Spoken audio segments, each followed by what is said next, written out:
صبح امتحان ما چگونه میگذره؟ اول آقا ببینم هم اتاقی ما به خاطر سر صدای من ممکنه بیدار بشه. نشد تست میکنی؟ نشد تست میکنی؟ خب دوستان بمب اول خونسا شد. مستقیم بعد از خواب میرم سراغ درس. اون متمرکز ترین حالت ذهنی رو بعد از بیدار شدن دارم. تقریبا 1 ساعت بعد از بیدار شدن دلم صابانه میخواد. جوان 4 ساعت دیگه امتحان مورفولوژی دارم. بی کلاسش میشه از گشت دندون ساختن.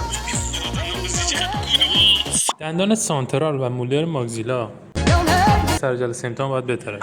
وسایل مورد نیاز بعدم مثل دختر حاضر باشن، اما دیدم اون چیزی که بازم نشد.